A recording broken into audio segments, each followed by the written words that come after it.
Welcome to the MasterMIND Club, your ultimate gateway into the world of Bitcoin mining.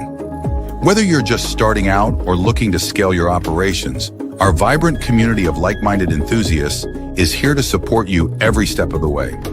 Join us for weekly sessions led by industry pros, where you'll exchange ideas, brainstorm strategies, and stay motivated on your mining journey. From heat management to site optimization, our monthly deep dives cover the technical know-how you need to succeed. And with access to our entire back catalog, you'll never miss a beat. But that's not all. Our members enjoy exclusive one-on-one sessions with veteran miners, plus direct access to special pre-sales and insider opportunities at Bitcoin Mining World. Ready to take your mining to the next level? Join the MasterMIND Club today and secure your spot in the future of Bitcoin mining. Visit bitcoinminingworld.com or scan the QR code now. And now back to the show.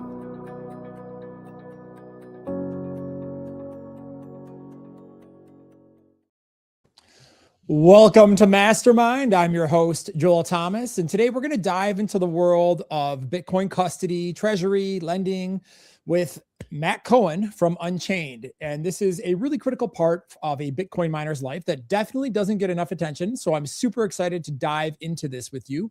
And before we dive in here, I just want to mention we've got a great deal happening here on 60 new ant boxes that are available. So if you're interested in this offer, and it's a great time to buy given the price of Bitcoin being low and get your CapEx going here, hit up JR Rockefeller. You can pop the QR code on screen and he can definitely get you tapped in here and take a look at that. So with all that said, Matt, welcome to MasterMIND. Thank you so much for coming on today. How you doing? I'm doing well, Joel. Thank you for having me. It's a real pleasure to be here and excited to be here on the Good Friday. So. Yes, it is a holiday. So for everybody watching today, thank you for coming out here and spending your time with us, Bitcoin nerds. And so before we dive in, you want to maybe give our listeners, or our viewers, I should say, a little bit of background on yourself and how you ended up in Bitcoin, and then maybe tell us about Unchained and what you guys do. Yeah, absolutely. So I myself, I look young and I am young. I'm 28 years old, but I've been in Bitcoin for about a decade now. I got interested in Bitcoin when I was back in college. I went to Texas A&M University for any Aggies, gig them out there. But yeah, I went to A&M for economics. While I was there, I had some really good buddies who were leaning in my ear, talking about the differences between Keynesian and Austrian economics. And 2017 era, around that time, I kind of transitioned to not selling my soul to the financial system and went full bore into Bitcoin and joined Unchained about 2 years ago. So it's been in the industry for about a little bit more than that, but been a Bitcoiner for a little bit longer. So that's awesome. So tell us about Unchained. What is it you guys do, and how does that apply to the world of Bitcoin miners?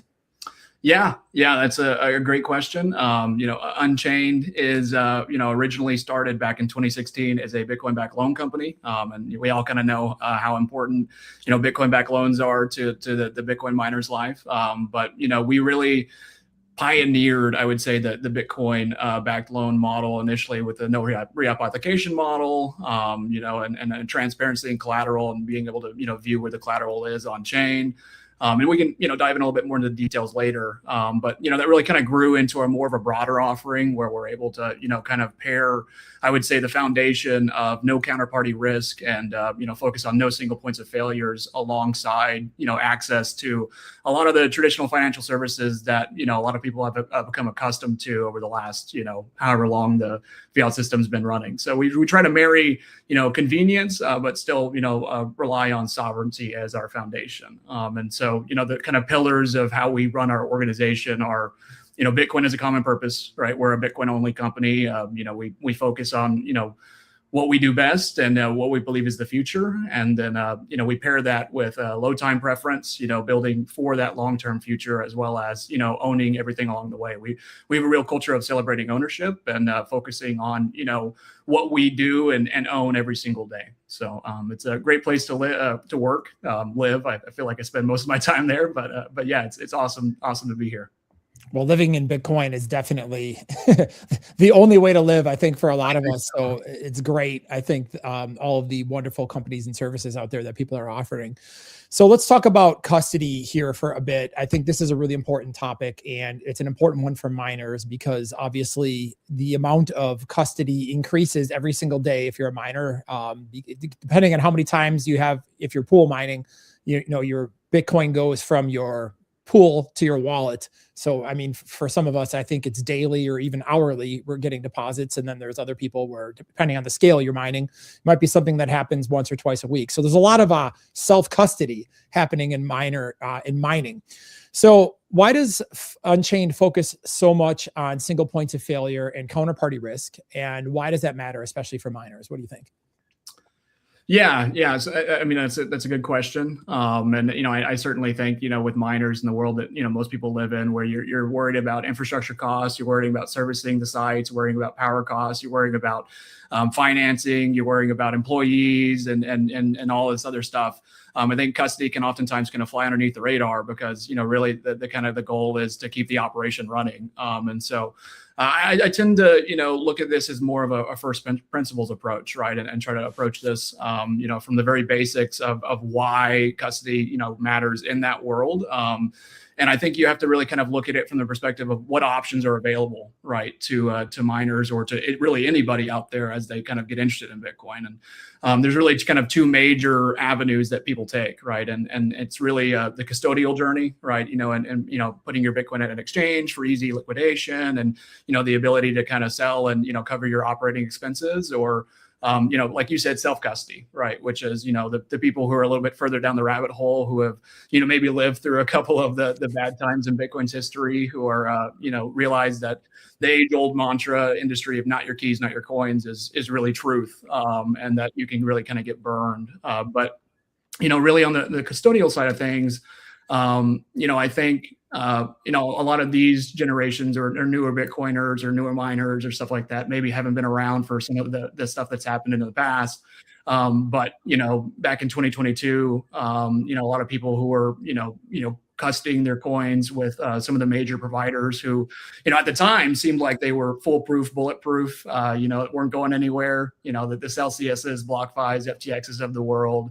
You know, you end up realizing in the downturn, right, that a lot of these companies have actually, you know, taken the Bitcoin that you've given to them, and then the yield that they're offering to you is you're actually the X liquidity, right? And that happened to me. I had a lot of capital in Voyager, and you know, it was nice getting all the rewards and all of that stuff. And I remember when BlockFi went down, and I kind of thought about it. I'm like, but you know how it is. We all have different points in the Bitcoin discovery journey where you're like, self-custody, not your keys, not your coins. Like, come on, that's, you know, no big institution is going to go down until it does. And you lose a lot of money, and you lose a lot of Bitcoin, and you kind of like, wow, I need to restart. This sucks.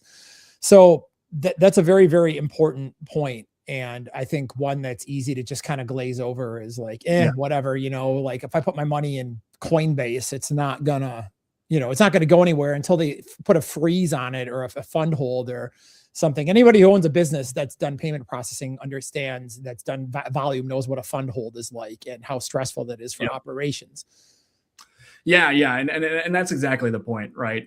Is that, you know, in the time periods where, you know, business is good and everything seems to be going well, you know, it doesn't really matter in the convenience of accessing custodial accounts. I mean, you know, granted, right, you know, the traditional financial system and kind of the models that are derived from them are extremely convenient. And that's really their allure and their attractiveness. And, you know, all of that is, you know, hunky dory and great whenever things are going well. But, you know, as we've seen in, you know, Keynesian economists, Keynesian economy, you know, the ball always rolls back hill eventually. Right. And we're, you know, kind of in a situation right now. I mean, if you look back at the previous, you know, kind of booms and bust cycles, right, you know, 2001 investor, you know, funds withdrawals were halted, right? And in 2008, same thing, investor funds were halted.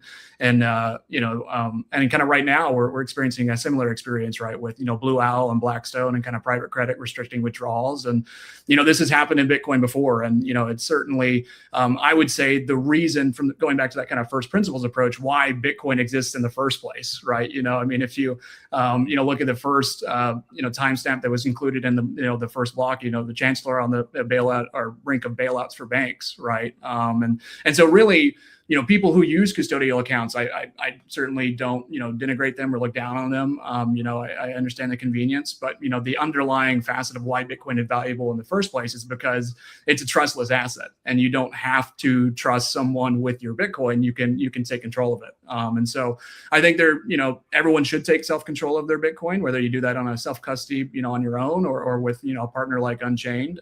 But, there are some disadvantages, I would say, to the primary way that people go about taking self-custody, which is independently most of the time, right? So single signature, or, if you're a little bit more technical or more advanced, a multi-signature amongst, kind of your party or your business. But, what I think a lot of people realize in those situations is, you've omitted yourself from the counterparty risk of the exchange or the fund, but at the same time, you've transferred a lot of that risk onto yourself, right? And at the same time, you've also removed yourself from a lot of the advantages of the custodial system as well, right? The convenience, the access to the trading, the access to auditability and stuff like that. And so, I think you end up realizing that, this is not a long-term solution either, right? And I think, this is particularly evident with individuals when you start thinking about inheritance, right? I think a lot of Bitcoiners are kind of alone in their families, and hopefully that trend is. Isn't that the truth? I know. I know. And you can orange pill your kids. That's the best you can do, really. Everybody else looks at you like you're stupid and crazy until Bitcoin has a big bull run, and then you look like a genius, and then everybody starts asking about it. But then when it goes down, they're like, "See, I told you," and you're like, "Just wait." I know. Well, they in the time periods where Bitcoin does well, right? Everyone tells you you're lucky, and whenever Bitcoin goes down, they say, "I see, I told you so." And so it's just, it is what it is, right? And that's the trend I think we're all familiar with. We're all used to being kind of the tinfoil hat at the Thanksgiving dinners or the Good Fridays, Easter gatherings, right? But yeah, in particular, I think the concern really manifests for the individual, and in terms of the inheritance perspective, right? It's like, okay, I've done all this work, I see where this trend is heading, but the people around me that I'm doing and securing this future proof of work for, right, aren't as interested in actually receiving that proof of work. And so how do I try to maintain or try to find a seamless way to actually get, Bitcoin in their hands? And so I think oftentimes, a lot of us Bitcoiners are in self-custody, they start, saying, oh, here's a cipher, right? Here's a passphrase, here's my keys buried underneath a tree out back, and, all that's hunky-dory, but, Bitcoin functions a lot like gold, right? It's a bearer asset. And if you do all this work, if granddaddy, accumulates a whole bunch of gold and then buries it in the backyard underneath the tree, and then they can't find it, even if you pass legal title, a lot of good it does for you. And so I think that's really where, one aspect of individuals it manifests. And then I would also say is, kind of prior to that, the unpredictable events, right? The worries about kind of, we were just talking right before we hopped on the show today, kind of the stuff that's going on at your house with the fire, the flood or the water getting into your house. And, people don't think about, right? If you're securing your seed phrase on a piece of paper and, you have a window open and it gets wet, right? And you can't read the words. Bitcoin's gone, right? It's actually gone. And everyone's heard about the story of the guy who's digging in the landfill, looking for $700 million of Bitcoin or whatever figure it turns into in each bull run. And, I think last time he was trying to crowd raise money, right, to buy the landfill so he could dig in for the hard drive. And, it's just, trying to avoid that stuff, right? That's just an area where you don't have to live. And I think actually, as I would say for people who are risk averse, right, it actually kind of turns them off away from Bitcoin, right? Like, oh God, I'm going to be a dummy. I'm going to make a mistake, and that's going to cause me to lose my funds. And so you kind of, oftentimes either stick with the custodial or you end up in the, the self-custody with a lot of the advantages and a lot of the risks. And so, yeah, it's an interesting place. And I would also say, this kind of extends as well, building on that thought for miners, for businesses, for, institutions. particularly on the self-custody manner, and worries about collusion, right? And you guys are running operations. Oftentimes it's small operations, could be larger operations as well. But if you're kind of building out or trusting an individual stakeholder or someone on your team with access to the Bitcoin, you'd like to say we trust those people, but what's to stop them from betraying you or kind of how many embezzlement cases are there every year? I mean, one of my clients in a different industry in a business was just telling me how they got ripped out of hundreds of thousands of dollars by their finance manager. And it was just heartbreaking because you feel bad for them. So, I mean, again, business partners steal from business partners, like crazy stuff happens. So it's a very important thing to think about. No one thinks about it until it happens, unfortunately. Yeah. Yeah, I agree. And kind of beyond just I would say the immediate risks, right, of getting your Bitcoin stolen or losing it or not being able to pass it on to your family. There's also just the limits of self-custody as well, and what we were talking about, the lack of the custodial convenience of it's hard to audit, right? It's really hard to think about it from a perspective of operational efficiency, right? How am I kind of managing all the key stakeholders in my business and allowing them to have access and insight and, have the information that they need in order to do, fulfill their job functions, even if they're not necessarily the technical individuals who are holding the keys. Right. And so it's really hard to marry those two worlds together, and kind of the basic tools that are available on the market and most places. And so, yeah, that's really what, we try to solve there.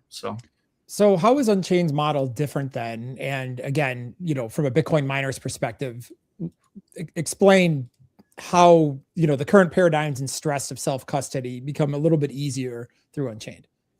Yeah. And that's, that's why we're here, right? I would say Unchained is different because we don't ask you to give up that sovereignty, right? On one aspect. So on the custodial aspect, you're asked to give up, full control of the Bitcoin to access the convenience of those features.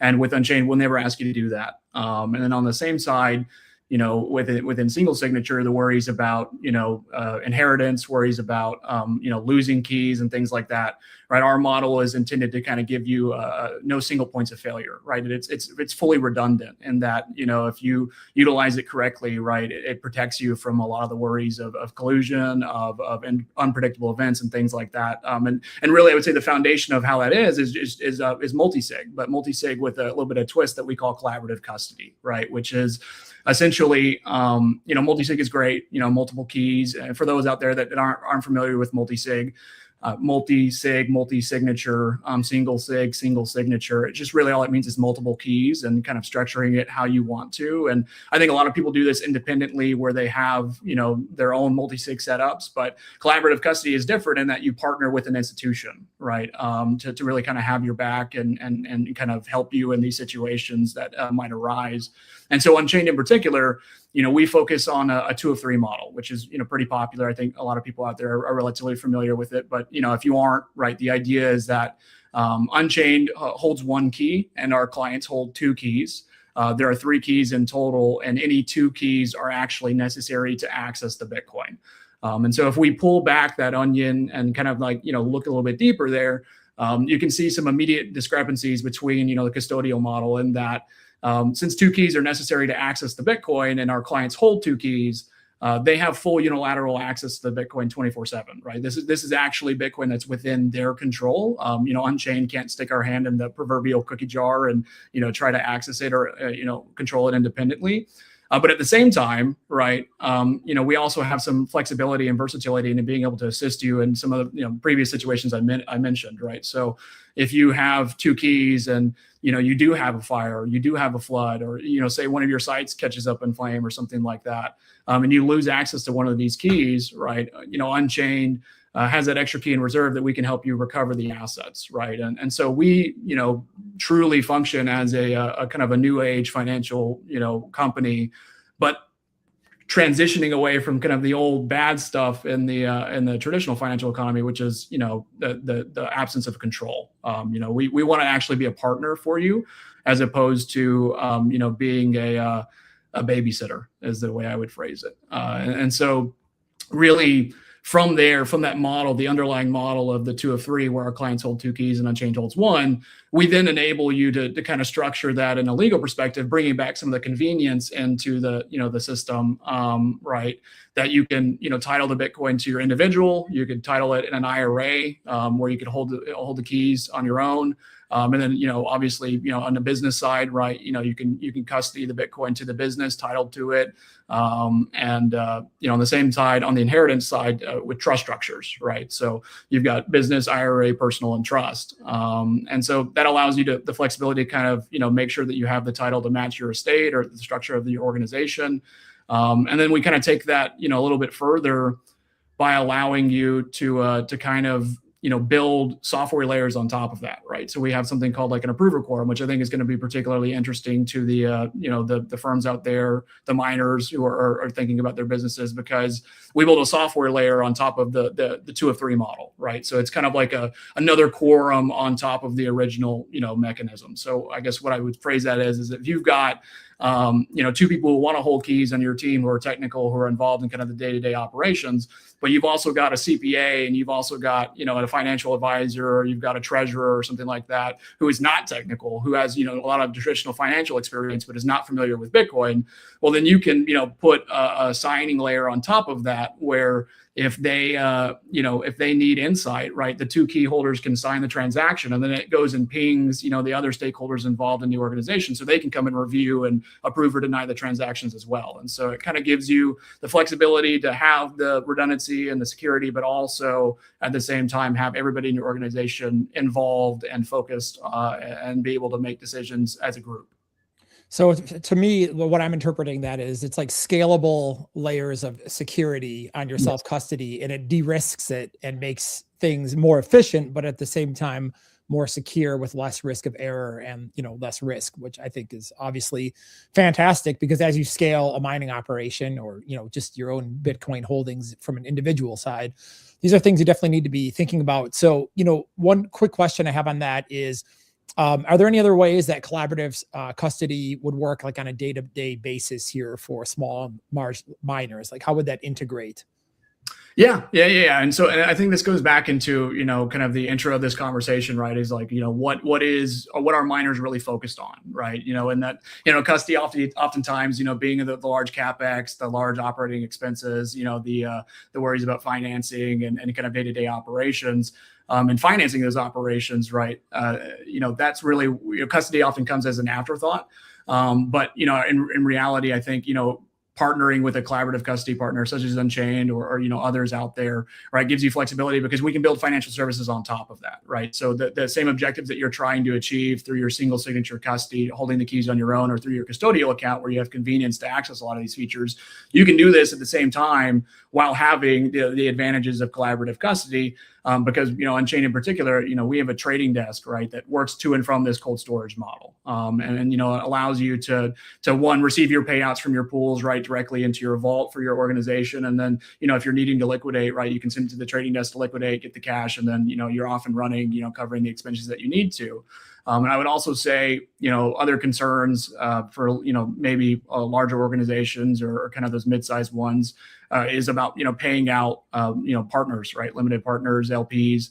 How am I getting, their investments out? And so we kind of make that easy for you, in that, your partners can have vaults as well, right? And from your kind of your base structure for your organization, for the operation, you can do, spins out into all of your client vaults, and, be able to, have them kind of have a white glove service, redundant model where they can receive their payouts, and just kind of centralize, all of your operations around a support team who's willing, able to take a lot of the burden off of, your team and operating, the actual custody for your clients, right? So question on that particularly. So what does that look like? So say I'm running at an industrial scale here, and I've got, a team of people. Is it like a thing where we would call Unchained, we would explain how our organization is set up, you guys would build a custom plan for us, and then we'd be like, we want to layer our custody like this, we want to layer, our operational access, and then we want to have these, partner payouts that are scheduled like this? And, that's what I'm sorry, I'm trying to think how to phrase the question is. So basically, I'm assuming you guys would have like some sort of collaboration where you build a custom plan and structure around like a corporation or a group of people. Yeah, absolutely. Yeah. So in particular, we have, a business signature offering, which is, I would say, like a kind of a white glove offering, but, you could accomplish the same offering without signature, but, we're able to, provide you basically a custom quorum, right? So, 2 of 3 is kind of our base model, but, if your organization requires kind of a more redundant or more robust quorum, 3 of 5, 4 of 6, or something like that, we're happy to help you build that. But also more than that, we're also help you strategize on what actually makes sense for your organization, right? Should I focus more on the actual underlying aspects of the custody itself, of the keys, building a larger quorum, or should I focus more on, the software layer, right? Because I have more stakeholders who are not technical, who are, shouldn't be involved in kind of the day-to-day operations, and give them insight through that, what we call that approver quorum, which is, to include the other stakeholders, but also beyond that to, being able to onboard your partners, right? Who aren't involved in kind of the day-to-day operations, who are just receiving payouts, right? Well, you have this kind of centralized source where you're able to receive all of your payouts into your business organization's vault. And then you could say, construct a transaction from the 2 of 3 model, send those funds to the approver quorum, so your broader organization can approve it and review and make sure that they have insight. And then those payouts go into the vaults that you have at Unchained for your partners, right? And so, you have this kind of self-recursive loop here where you're able to kind of centralize everything in one place. And we pair that, really, I think the value in doing that, because I think a lot of miners are questioning, what's different about that than what I'm doing right now in my self-custody, is that, you have a team here, right?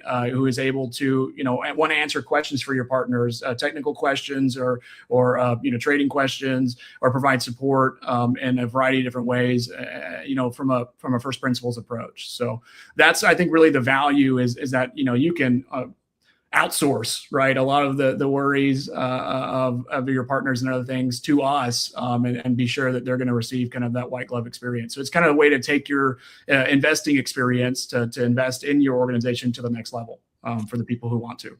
Yeah, that's really amazing, because it's like essentially you have a bunch of custody experts and financial services experts on your team that you can plug into, meet your individual needs as a miner for your organization and your goals, and can work with you to create the best strategy and the best layout and operational flow for your capital and structure it. So that's really awesome. So what other financial services do you guys offer? Yeah. Well, I'd be remiss if I didn't mention, the Bitcoin-backed loans, right? Which is where Unchained started out, right?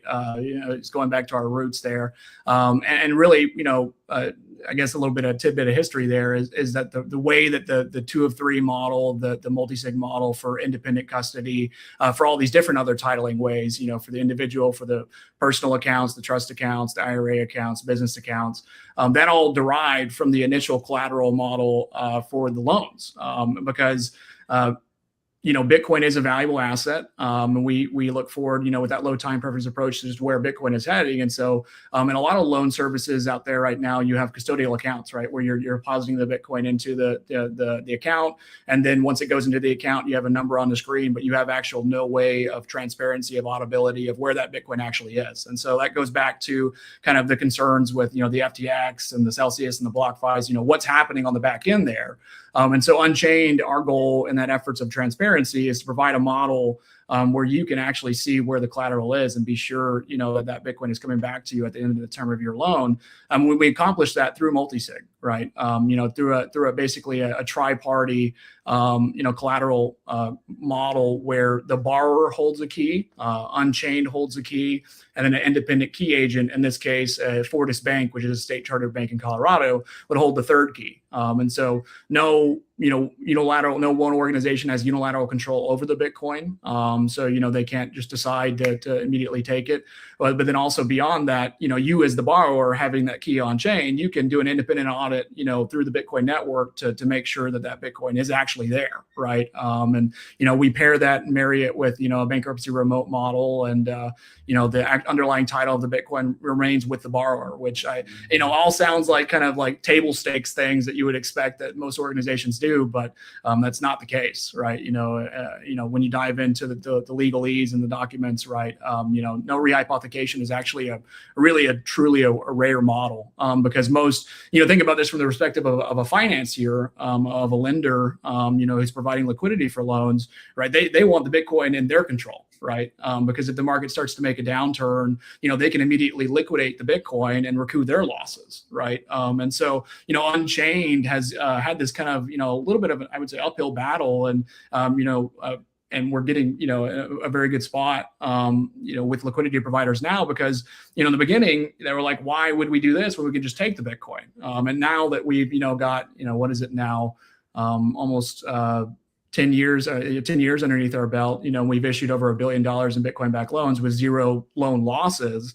We now have liquidity providers looking at us going, okay, this is a really great model, and one that, can definitely provide a niche, and a value for those who are focused on Bitcoin as a valuable asset into the future. And so I would, if you value Bitcoin and where it's headed, right, our model is entirely constructed around that.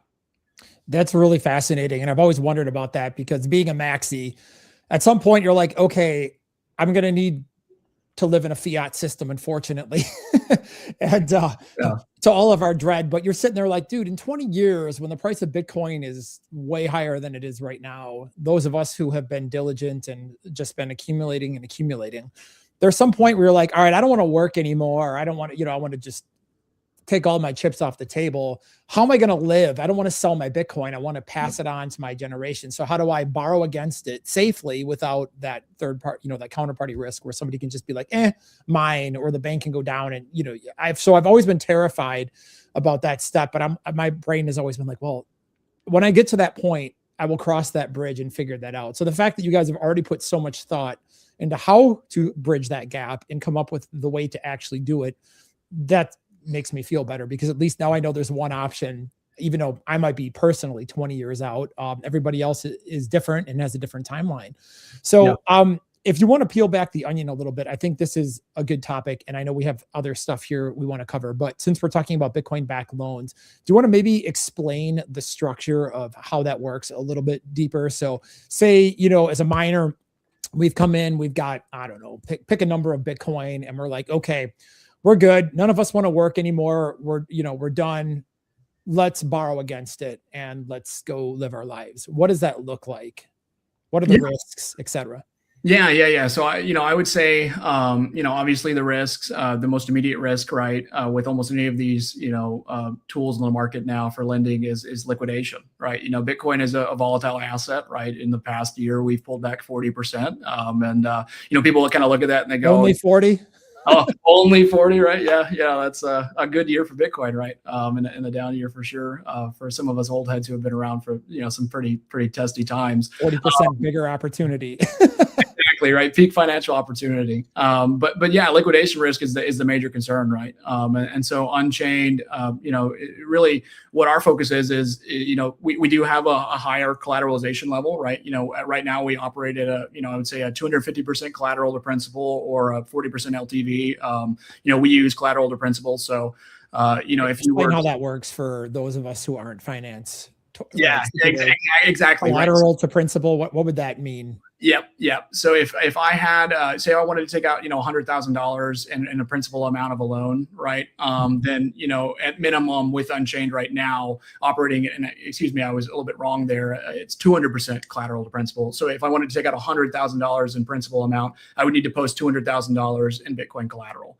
And so that gives you, some leeway, right, in a downturn, that to weather that volatility, right? We put you at a little bit higher up there. A lot of us go, well, I'm not getting as much value to access my Bitcoin right now and kind of scale my operations. But our focus is about what happens, when Bitcoin does what it's done, in the past 6 months, right? Which is take that downturn, because, and a lot of people out there, if you end up, posting the Bitcoin for collateral for the loan, and then you have a big downturn, right? And then your collateral is seized, right? Well, now you have no Bitcoin. right? Which is kind of the initial part, the value or the long-term treasury of your company.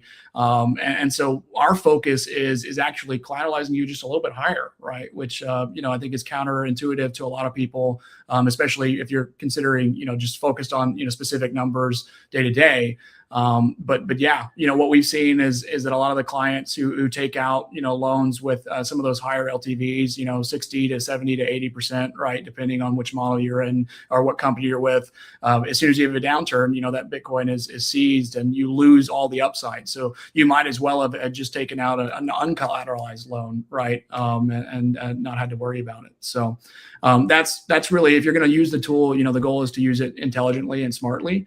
And I find that, in particular, as Bitcoin now is being pushed, Bitcoin mining in particular is being pushed in a lot of ways to I would say the fringes in some areas, right? As AI compute comes on and, becomes more valuable for on-grid mining services.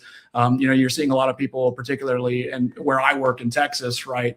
Out in the Permian Basin who are oil and gas guys, right? And their primary focus is about tapping wells and getting into the wells themselves.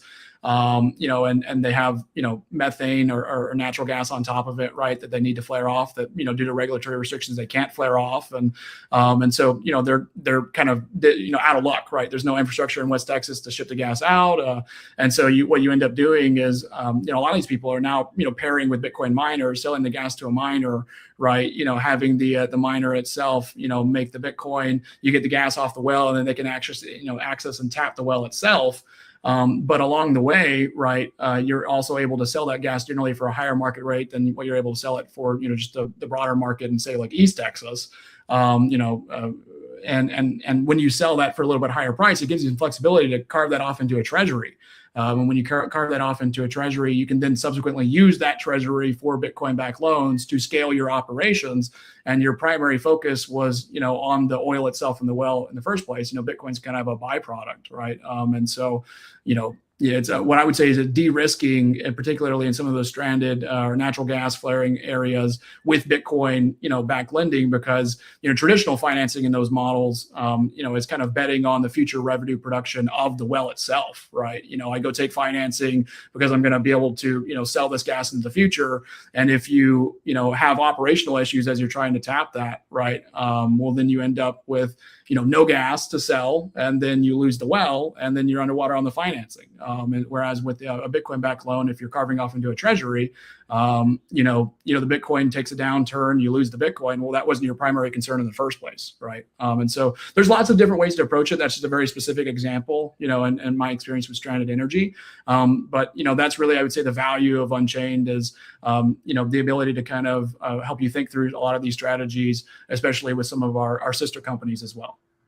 That's fantastic, because we actually do a lot of stranded energy stuff. The last MasterMIND webinar, we had a gentleman on, Brian Nielsen, who has made this incredible system of calculators. And if you haven't watched it as a MasterMIND viewer, definitely go back. I think it's mcftools.net, I believe, is the URL. Don't quote me, that might be wrong, but we've got all these calculators here at Bitcoin Mining World that allow you to basically enter all of your specs for a potential opportunity on a site and calculate, should you, go for the gas, should you mine Bitcoin, should you do, et cetera. So it's really, really fantastic, the level of tools and calculators and things like that. So that's excited to hear that you actually have a lending component that's dialed in to that market, because that's a market that Bitcoin Mining World services a lot and has been putting a lot of energy and thought into. Okay, so you've got a lot of really awesome services that I think are going to be really powerful for Bitcoin miners. So how does Unchained scale with larger operations? Yeah, that's a great question. And I think, from the point, that we've been talking about with the underlying collaborative custody model, that I think that's great. The trading desk, Bitcoin-backed loans, kind of all the services, you kind of think about on a day-to-day basis as a miner. But, the question then becomes, with a larger organization, how is this scaling from a legal perspective, right? For some of the larger investment opportunities, for transparency and auditability and all this other stuff. And so that's where, just about a year and a half ago, we spun up a company called Gannett Trust, which is a Wyoming trust company. And really, I guess the focus there is, providing kind of the institutional level, custody, qualified custody, being able to, marry kind of the infrastructure of collaborative custody from Unchained alongside the auditability and scalability for larger organizations. And so, with qualified custody, I think you get some, pretty unique advantages, I would say, in that, we have the ability to do what we call delegated models, where you're able to, utilize Unchained as a key holder, which is, standard in our kind of basic offering, but also utilize, say Gannett Trust, the trust company itself, is another key holder. And then you could, as the final key holder, be a part of the quorum as well. So you have transparency, you maintain the same transparency into, the Bitcoin and it being held. But at the same time, you're only holding one of 3 keys where 2 keys are necessary. So if that key is lost or stolen or something happens, right, you've got, Unchained and institutional and Gannett, as those institutional key agents to really help you, recover the Bitcoin, right? So you kind of absolve yourself from a lot of that risk from the day-to-day type of stuff. And I really think that kind of gives you, real advantages and, the ability to really audit the holdings, right? Because, qualified custody offering with collaborative custody, which still gives you kind of the transparency, is really the first one out there. No one else is doing this. I mean, there's lots of companies out there that do qualified custody, like, BitGo, Fireblocks and things like that. But, we do it with a particular blend of marrying, right, the pillars of Unchained, low time preference and Bitcoin as a common purpose, and that, this is valuable for you. And so you should have authenticity and transparency into it. So we call that our partner model, where our partners, hold one key, and then Gannett and Unchained holds another key. But beyond that too, I would say the kind of legal structures that you're able to create once you have that qualified custody designation is much more, scalable, right? This is something that you bring to an institutional financier, and that's one of the first questions they ask you, right? Is how are you going to, kind of guarantee qualified custody, and particularly for funds and for large miners and things like that, because that's just what they're used to. And so you have the ability to kind of marry both approaches. That's fascinating. So what about personal trust administration? Do you guys deal with that at all?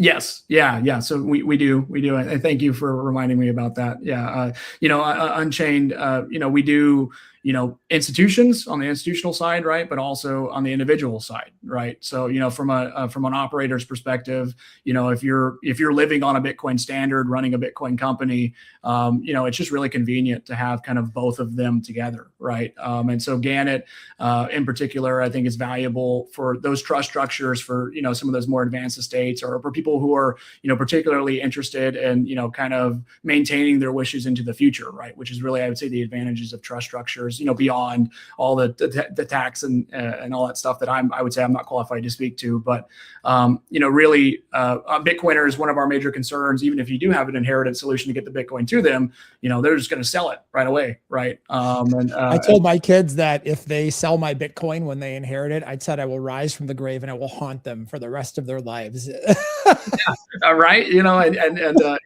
that's a very scary threat. And I certainly wouldn't want. It's not a threat. It's a promise. I said, rule number 1, kiddo, you don't sell your dad's Bitcoin, which will be yours. I will find you. Yeah. I will haunt you. Like, you can sell anything you want. You sell the Bitcoin anyways. I don't want to get off. No. I mean, you're scaring me over here, man, and I'm not very intimidating. My girlfriend in the other room probably, knows the same thing. Right. But beyond that, right. Legally enforce it. Right. Like with your trust structure, use Unchained, use Gannett Trust as the personal trust administrator to carry out those wishes. Right. Where you can give them access, in the same, legal structure that you want to, and allow Unchained to, help adhere to the wishes into the future, right? Until such time that, you build into your succession pathways that they kind of grow up to be able to manage it on themselves. But you have a partner in that regard, right? Not only a partner, has the operational capabilities, to execute, but also the philosophical understanding of the value of Bitcoin, right? Which I think is what gives a lot of comfort to people out there who are, trying to accomplish similar things with, traditional financial professionals who just, for lack of a better term, just don't care. It's so frustrating. And I really resonate with that because I give you an example. Part of my estate plan is that I have some life insurance structured things called a LIRP, or a life insurance retirement plan, that it's very common for people that own businesses. And I remember going to my advisor like a year and a half ago when I really hit my peak Bitcoin maxi. And I said, hey, I'm really concerned about this plan you sold me. When we sold this, my initial thought was the only loophole in this is inflation could outgrow performance of a thing that can only, is built to average like 7% a year. And I said to him, I'm like, is there a Bitcoin option in this? Is there like any way, or if that ever comes, I need to know because I want to take more risk in my policy. And I'm like, how can we beat a 7% rate of debasement? And he says with a cold face, he's like, well, these plans are just structured. I'm like, you didn't answer the question. How are we going to beat 7%?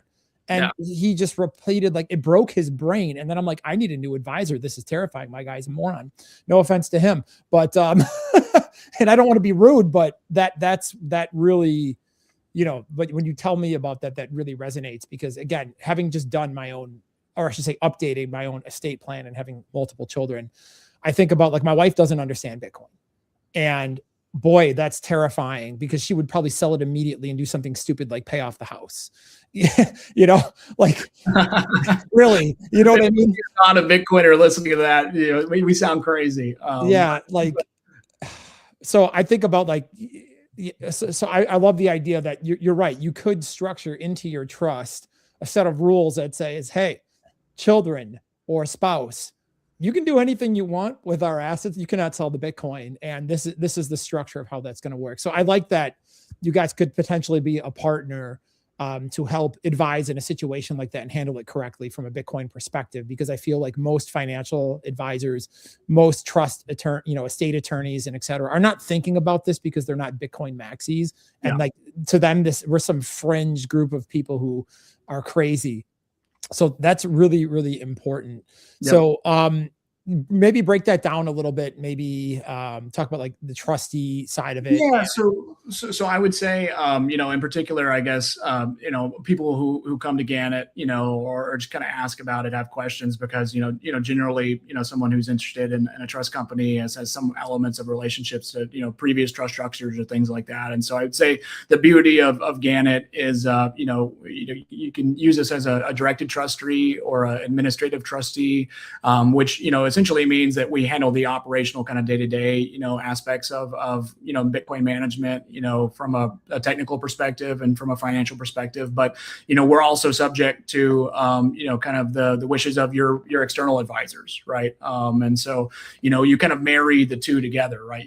Gannett is able to handle the Bitcoin portion in particular, and you can use, traditional financial where they work best and your other assets, and you don't have to kind of, full bore switch over entirely, right? You can use us kind of as an ad hoc basis for what makes sense in your particular portfolio. So there's just lots of flexibility here, right? And that's really kind of the goal, going back to Unchained as a foundation, is that, we want to be the one-stop shop, right? We want to have, kind of an offering for, big and small all the way up, but with the same, flexibility as traditional finance, with a foundation of you having control over the assets, right?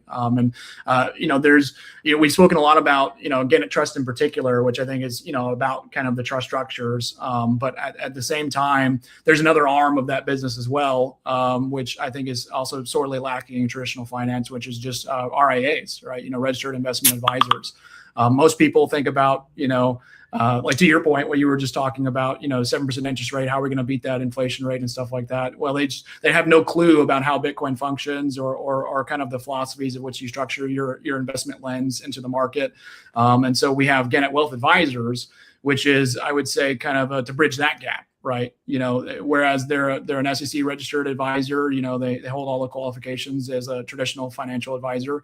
They can work in the traditional financial world, but they also know all of the latest Bitcoin products, right, and trends, right? Stretch and Strike and Stride, and everything that's going out with just all the stuff in the market now that is more and more available for to achieve kind of financial goals, but with a Bitcoin focus. And so that's, I think, pretty valuable. I would say beyond that, which is in the minds of a lot of people that I talk to day to day, is kind of Bitcoin holders who have been around since 2017, 2016, and stuff like that. And at the time when they were investing in Bitcoin, it was kind of a moonshot for them, but then it rapidly turned into a very valuable investment. And so they're I would say kind of newly into that world of having a significant amount of assets under their control, and they're not exactly sure what they should do or how they should structure things. And if you go to a traditional estate attorney or to an investment advisor, as he was mentioning, they have no idea what they're talking about.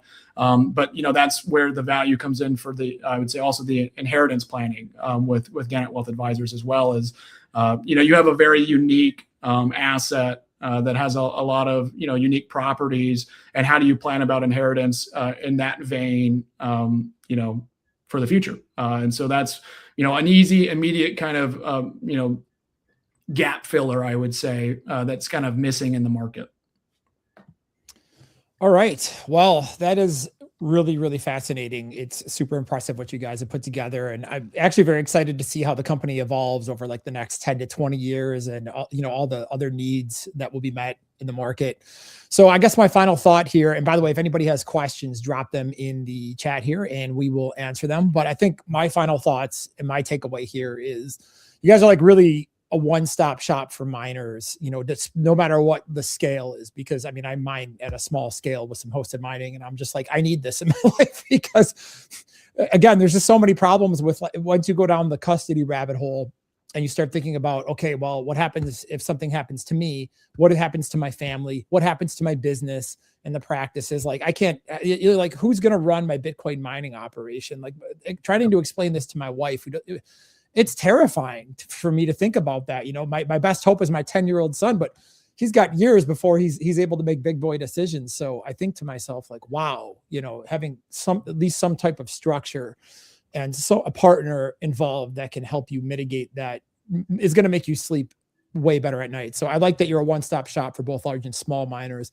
and being able to incorporate custody and financial services without counterparty risk and without sacrificing the TradFi advantages. Because as much as we like to beat up on TradFi, there are a lot of things that it does provide, safety, structure, risk avoidance and stuff like that. So my next question here is somebody is asking, how can they get started with you guys if they're interested and they want to link up their Bitcoin mining operation? Like, what do they do?